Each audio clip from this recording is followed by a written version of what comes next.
Kyle Rittenhouse trial has begun. These are the 3 men he shot. You read from the archive, and we can see if they actually They changed the it. website. Yeah, they probably didn't, but we'll see.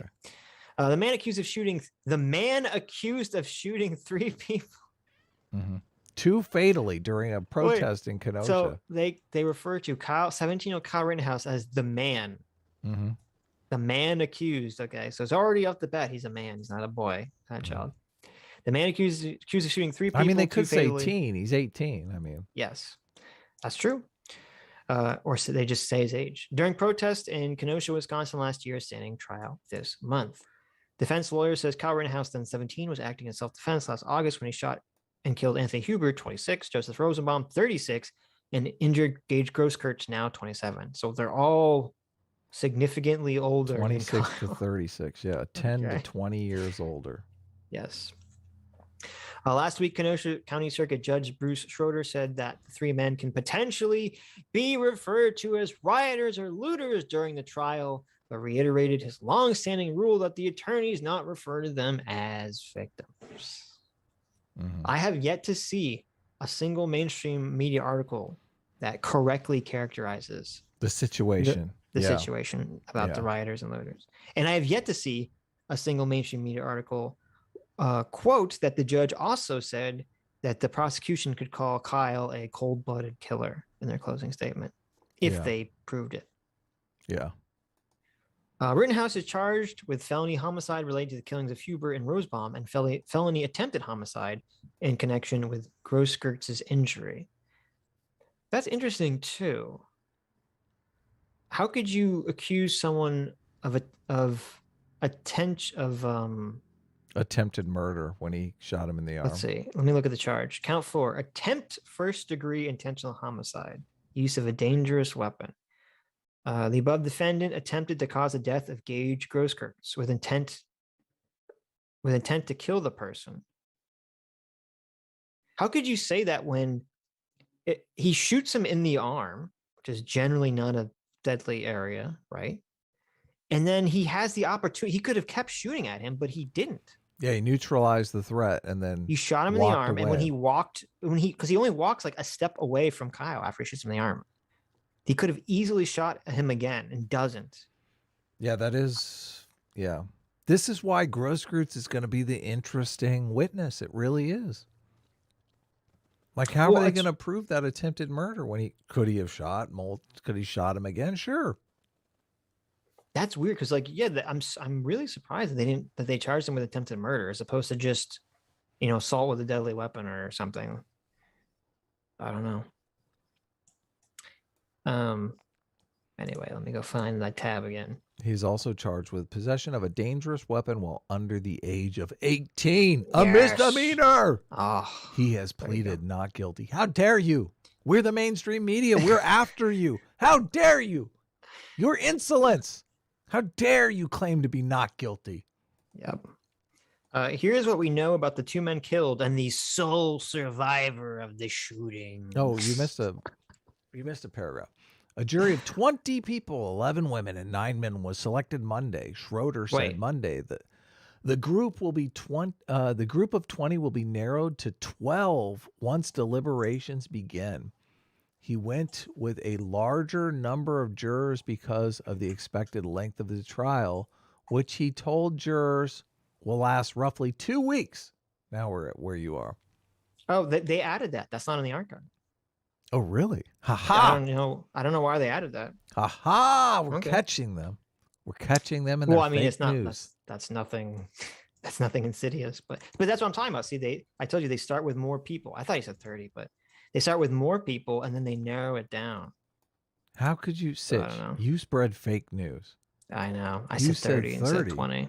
Yeah. He said 30 in the judge said 30. I heard it. Okay. Oh, okay. Maybe this is fake news. Who knows? I don't know. I don't even know why they added it. But anyway, here's what we know about the 2 men killed and the sole survivor of the shooting. The sole survivor of the shooting, Adam. Yeah. I love how they're trying to make him out to be like a hero. I know. The sole survivor. It's just the term, the sole survivor. Were you the sole survivor of the Rittenhouse massacre? Remember the August 25th. Here's what we Nice. know about the 2 men killed and the sole survivor of the shootings. That's fake news. Jump Kick Yes. Man got away unscathed. He's a fucking Oh, you're right. definitely You're right. That's true. That's a good a point. survivor. What are you That's talking a about? good point. I totally forgot. I missed that. That's 100%. Yeah. Yeah. Joseph Rosenbaum, on the night of August 25th, 2020, Kenosha streets were filled with crowds protesting the police shooting of Jacob Blake, who was shot 7 times in the back, and signed by a Kenosha police officer who said he was trying to detain him. Of course, they're not going to explain the Jacob Blake situation, of course, but whatever. Attorneys. Yeah. During the demonstrations, Rittenhouse clashed. This is where we get to the super ultra dishonest realm. During those demonstrations, Rittenhouse clashed with a crowd gathering near a car dealership, and Rosenbaum, who was unarmed, threw an object that appeared to be a plastic bag at him and missed, according to a criminal complaint filed last year. Rosenbaum and Rittenhouse moved across the parking lot. Did they dance? Were they moonwalking across the parking lot?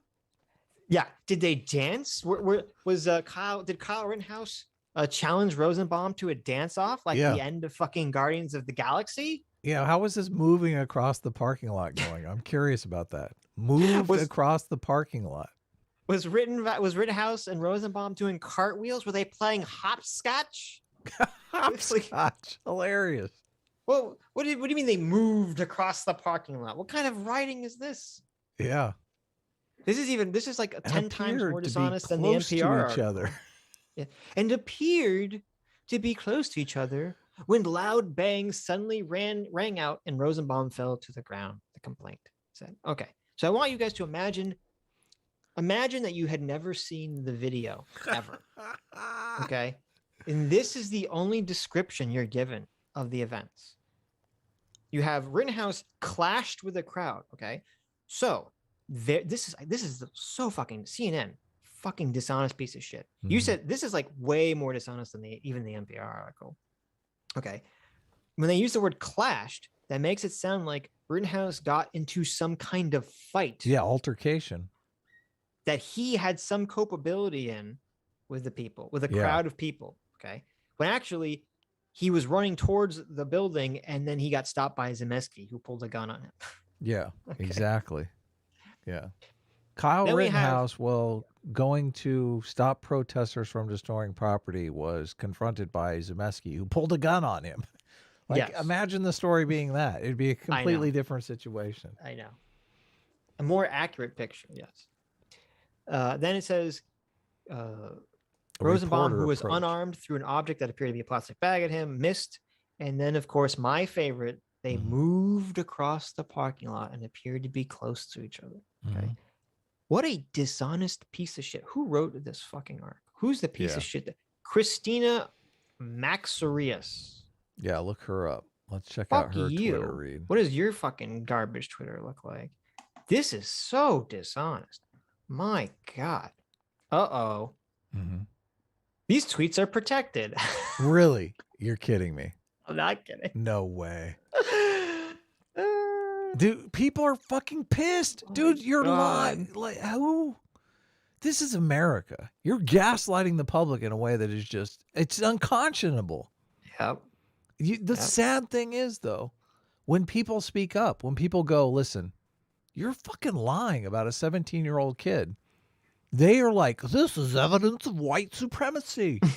It's like, we live in bizarro world. But this is what's crazy. You have a writer for CNN, one of the largest news stations in the country, writes some of the most dishonest bullshit you've ever read. Okay. Rosenbaum and Rittenhouse moved across the parking lot. They were waltzing across the parking lot in close proximity to each other. Like, this is so bad because you know that she knows she's being dishonest when she writes that. Yeah. She knows she's lying. Or maybe she's not lying. Maybe the editor edited this to be dishonest. I don't know. Whoever is in charge of this at CNN knows that this is fucking lying. They know it. Yeah. And yet, and you're right. And yet, what'd she do? Oh, she's got to hide her Twitter. People are being mean to me. I have to protect my tweets. People are being mean to me. I love it how calling you out on your fucking bullshit is evidence of white supremacy now. Yes. Evidently, bullshit detection is white supremacy. Yes. It's like, come on. I wish I could see her Twitter timeline. A reporter approached Rosenbaum, who was on the ground, and tried to render aid. As Rosenbaum lay on the ground, Rittenhouse made a call on his cell phone and said, "I just killed somebody." As he ran away, the complainant alleged. So that yes. I mean, here they say, I just killed somebody. Like, right. And then 5 seconds later, he says, I didn't shoot anyone. That was the other article. Yeah, it doesn't make any sense. Yeah, makes absolutely no sense at all. So I found Christina's LinkedIn, or just it shows up. And the only part that's funny is the first sentences in her about page. It says, "For CNN, I've covered stories of criminal and social justice." Yeah. There you go. This is really her social justice story. Thank you, Christina. Thank you. Jeez. I like how they write this. Rosenbaum battled bipolar disorder and was homeless, according to the Washington Post. Yeah. And he battled Kyle Rittenhouse. He did battle Kyle Rittenhouse. But at least they include the suicide attempt, though they're trying to make it sound sympathetic more. Though they do include the pedo stuff, which is very surprising. Really? Oh my goodness. Holy cow. Well, it says he had spent more than a decade in prison in Arizona after being convicted of a sexual conduct with a minor. Okay. Yeah. So I'm surprised after the utterly dishonest moved across the parking lot line that they included the pedo stuff. Very surprising. He was not part of the protesters nor the group of armed men who were also there, the Post reported. He had briefly visited his fiancée after being discharged, to whom he proposed the previous winter in the middle of a busy sidewalk. I don't know why they included that. It was just who he was, she told the Post. He'd make you laugh out of nowhere. Of course, they neglect to mention that the reason he tried to commit suicide was because he beat his girlfriend and he had a no contact order by the police. So, yeah. Quote, "He wasn't down there as a rioter or a looter," Rosenbaum's fiance told the Post. Thank you. Why was he there? I have no answer. I ask myself that question every day. The verified GoFundMe page has raised more than $25,000 last year for Rosenbaum's daughter. Well, good. Geez, imagine having this fucking guy as your dad. I know, it's sad.